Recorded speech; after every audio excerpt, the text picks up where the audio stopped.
In this module, we're going to be talking about uniform circular motion. All right, so to begin with, we're going to be discussing a rotation of some kind of a solid disk, maybe like a platter on a hard drive or a CD or a bicycle wheel. And we want to define this angle, the amount that the object rotates, which is called angular displacement, and it's called theta. And it's defined as the length of this arc, S, divided by R, the radius. And it's expressed in radians. And radian is a unitless quantity because both S and R have the same units, and so they would cancel out. All right, now, one rotation of this disk would, of course, be an angle of 360 degrees.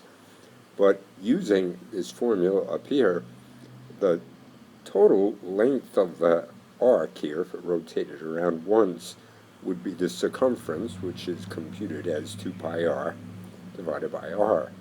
And the r's cancel, so we're left with 2 pi radians.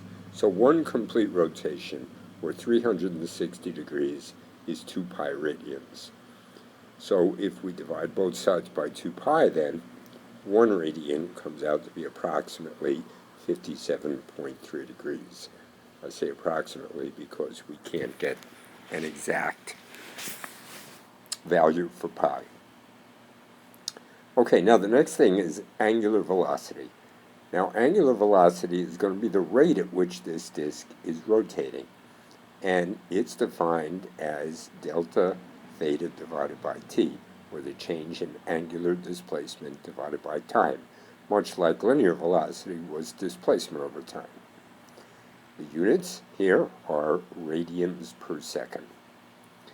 Now, another way to compute this angular velocity is by using frequency. And the frequency is the number of rotations per second. Now, we set up here that each rotation is 2 pi radians. So therefore, that means that if you know the number of rotations per second, you multiply that by 2 pi, and you've got the number of radians per second. So W is also equal to 2 pi f.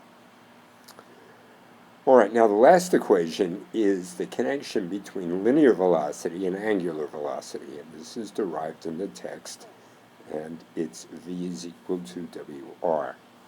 Now, the best example I can give of this is an example of what we used to do when I was young and we were out on the ice skating, and you get a whole bunch of kids holding hands like this, and they go around in a big circle like this. We called it the whip. Now, the person on the end got really a good ride, a fast ride, and that's because the person on the end has the biggest value of r, so he had the biggest linear velocity. Everybody had the same angular velocity because we were all rotating at the same number of rotations or radians per second. Okay, now centripetal acceleration. Now we're going to be talking about an object moving in constant speed in a circular path. So, for example, if you tied a rock on a string and you twirled it around in a circular path, the rock would be undergoing this kind of circular motion, or a satellite orbiting a planet. The satellite, by the way, could be the moon, for example, orbiting the Earth, or it could be the Earth orbiting the sun. Now, in all of these cases, the object is moving at constant speed, but it's still accelerating because it's continually changing direction. And as long as it's changing direction, since velocity is a vector quantity, the velocity is changing, and so therefore it's accelerating. The acceleration acts towards the center of the circular path that the object is rotating around. Okay, so the equation to compute this acceleration, which by the way is called centripetal acceleration, is v squared divided by r. This also is derived in the text. Another way that you can compute it is w squared times r, if you know the angular velocity instead of the linear velocity. The units are meters per second squared, just like any other acceleration. Okay, so here's an example. We want to compute the centripetal acceleration of the Earth around the Sun. So to begin with, we're going to use this formula. To begin with, we're going to compute this angular velocity, which is 2 pi f. Okay, so we're going to take 2 pi. Now, f, the frequency, is 1 rotation every year, but we need to have that expressed in seconds. So that's going to be 365 days times 24 hours in a day times 3,600 seconds in an hour. Now, if you work those numbers through, you'll come out with 1.99 times 10 to the negative 7, and this would be radians per second. Okay, so now we're ready to compute the centripetal acceleration. We're going to take the angular velocity squared, and then we're going to multiply that by r. Now this r value is sort of the average distance between the Sun and the Earth, 1.5 times 10 to the 11th meters. And so that comes out to be 5.94 times 10 to the negative 3 meters per second squared would be the centripetal acceleration of the Earth around the Sun.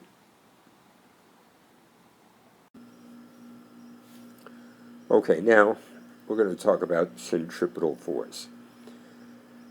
Okay, so we know from Newton's second law that F equals ma, and we already determined that centripetal acceleration is v squared over r, so therefore the centripetal force must be m times v squared over r. And of course the units here are newtons.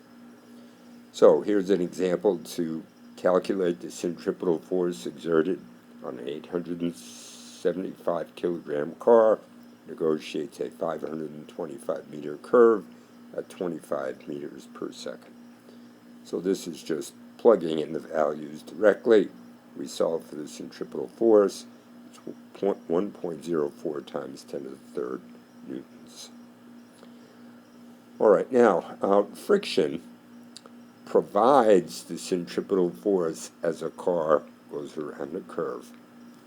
So we can use that to actually, in this case, compute the coefficient of friction between the tires and the road. We know that the force of friction is mu times n, and in this case, n is the weight of the car, or mg. And solving for mu is equal to the force of friction divided by mg.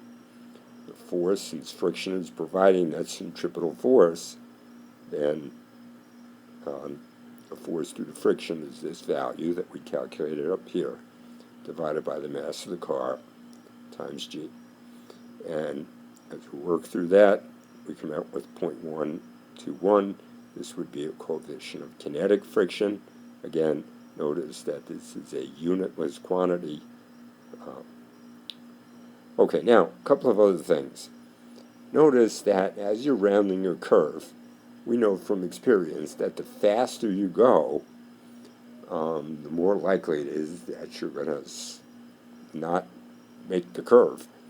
And that's because the faster you go, we can see here, the more centripetal force you're going to need. As a matter of fact, the centripetal force is proportional to the square of the velocity. So therefore, the faster friction is providing that centripetal force. So we don't want to negotiate a curve too quickly and find that there's not enough friction to provide us the centripetal force to stay on the road. Also, the centripetal force is inversely related to r being the radius of the curve. The bigger r is, or let me say it the other way, the smaller r is, the sharper the curve, and the more centripetal force you're going to need to negotiate the curve, which is also in our experience, consistent with our experience driving.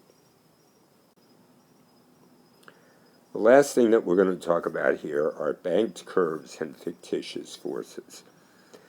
Okay, you probably know that banking a curve allows you to take the curve faster than you would normally be able to. And this equation allows us to compute a banking angle for a particular velocity and radius. This equation, by the way, ignores friction. This does not take into an account friction. So in reality, you could take the curve a little bit faster than would be predicted by this equation because of the fact that friction might be present. Okay, so this is derived in the text, and you should look at that. But here's an example where we want to calculate the speed at which an 85 meter radius curve could be driven if the curve is banked at an angle of 65 degrees. So we're going to take this equation here and we're going to solve for v. So v is going to be equal to the square root of tangent of theta times rg. Now, substituting the values, it's going to be tangent of 65 times the radius of the curve, 85 meters, times g, which is 9.8, and we come up with 42.3 meters per second. So there would be the velocity that you could, maximum velocity that you could take that curve at. Civil engineers, for example, would need this equation when they are constructing off-ramps for throughways, for example. And many of those, if they're curved, are banked. Okay, now just one last thing. Non-inertial frames of reference and centrifugal force. Now, you've probably had the experience of having something, maybe a package of groceries or something on the seat of your car, and you make a sharp curve and the groceries fall over. So you might wonder, what is the force that is pushing the groceries over? Well, the answer is sometimes people refer to this force as centrifugal force. Now, by the way, that is a fictitious force. There's not really any such thing. Well, there's not really any physical origin of this centrifugal force. What's happening here is that you are in a non-inertial frame of reference. In other words, the car is rounding a curve, so it's accelerating. And any time that an object is accelerating, you are in a non-inertial frame of reference, and Newton's laws don't hold true. The reason why that the package falls over, by the way, is because of the fact that the car is moving in a circular path, and the package is tending, because of Newton's first law, to want to go in a straight line. So as a result of that, it tends to tip over. But the important thing to keep in mind is that this centrifugal force has no physical origin, and it's not the same as centripetal force with a P, and it's often referred to as a fictitious force.